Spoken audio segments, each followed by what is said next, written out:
What is going on, everyone? And in this video I'll be giving you my UFC Vegas 25 main and co-main event prediction. I'll also talk about any of the fights that I have an opinion on. I mean, we're coming off one of the greatest events we've seen in a long time. UFC 261 did really good at this event, finally was able to make some good picks and come back, bounce back, and land in the top was it 200 something. So feels good to at least have some good picks. Was coming in like 8,000 place, 10,000. So this card, back to the small Apex, no crowd, so it's going to be hard to match what we just saw. I wouldn't really expect this card to be anywhere near the level of greatness that we saw at UFC 261. But regardless, if you're a fight fan, you're probably going to enjoy a lot of the fights. That being said, let's go ahead and get into the picks.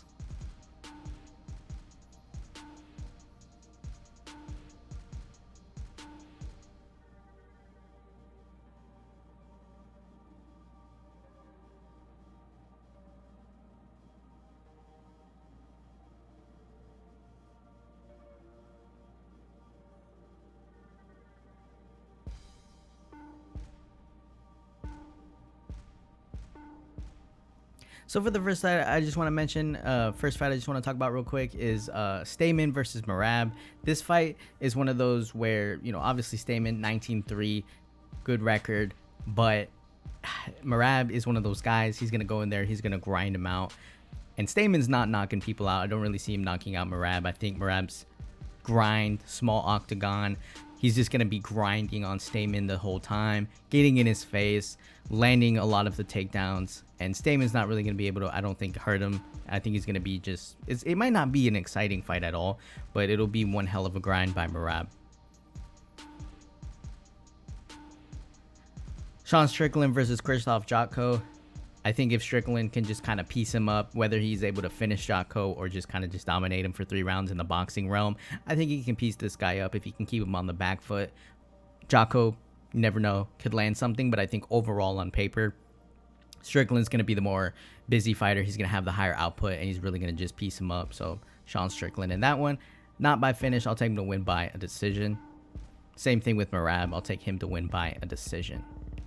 And then you have Ion Cutelaba taking on Dustin Jacoby. Cutelaba needs to get in there. He needs to create some violence. Do it maybe a little bit smarter. Not so wild, not so crazy, but that's who he is. So he's probably going to do it wild, crazy. Small octagon. I expect him to just walk across the cage and just blitz Dustin Jacoby.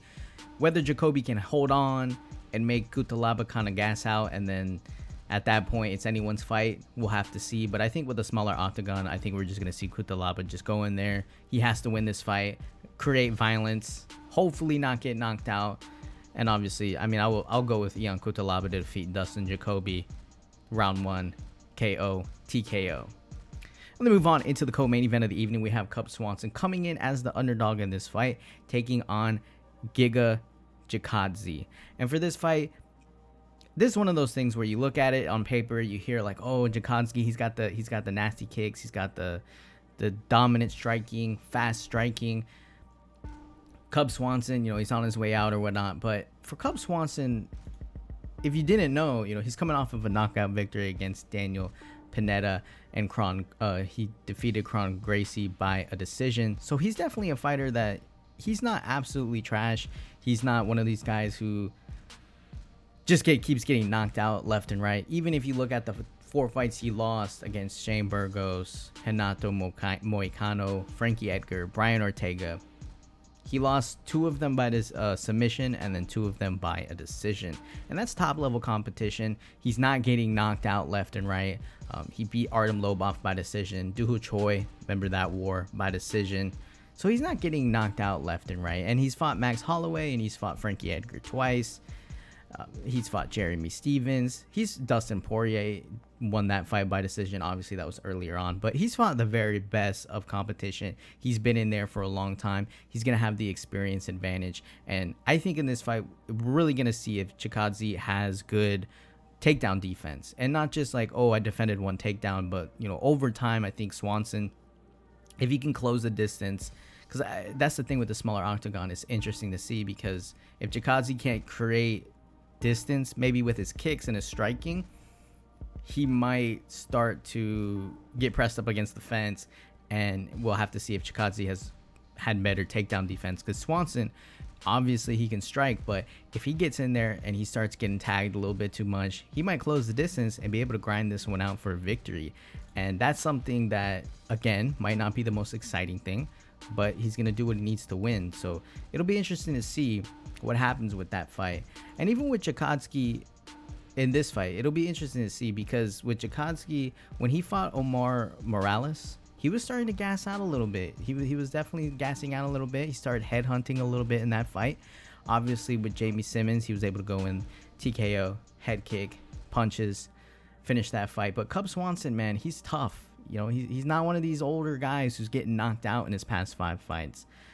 So it's one of those things where, for me, actually on here I have Giga and Jakadzi, but I'm going to go with Cub Swanson after looking at it a little bit more.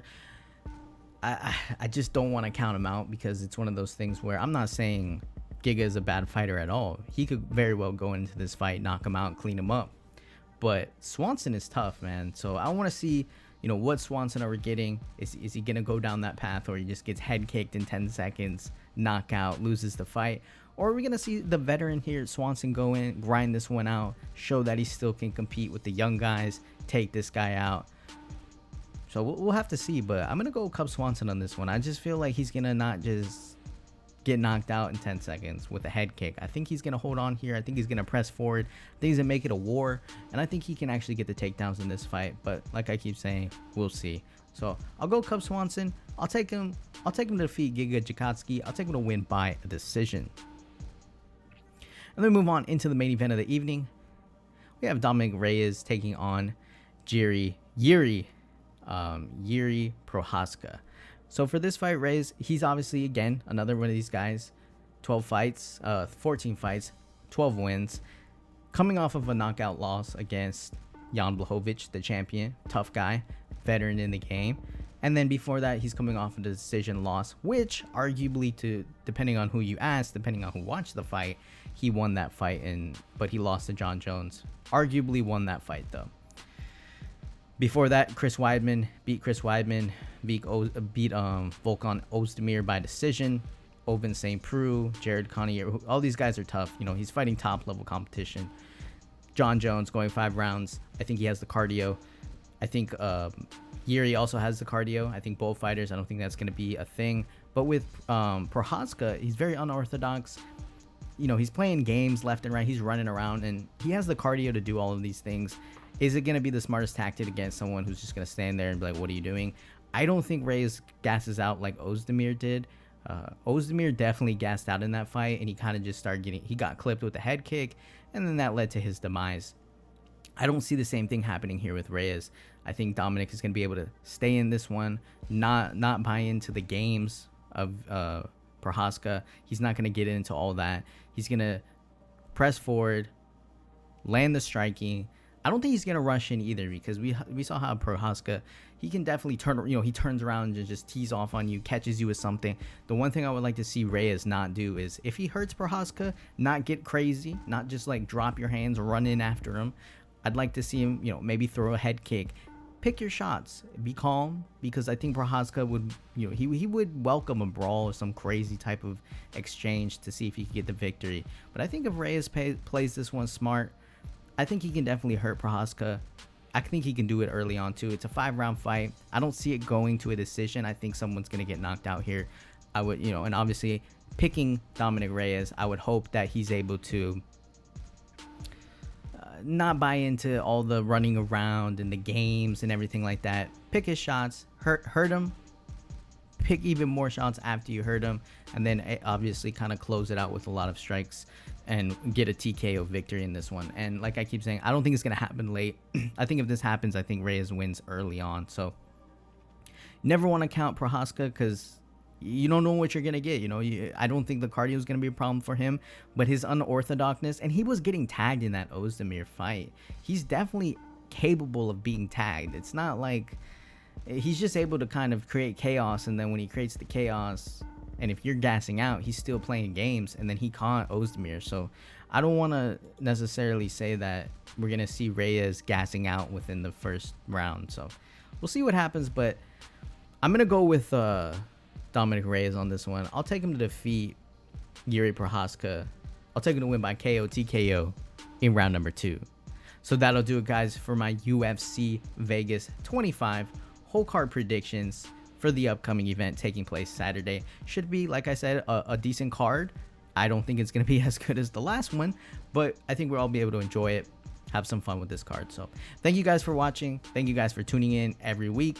Hit the like button. Make sure you subscribe. And I'll see you guys in the next video.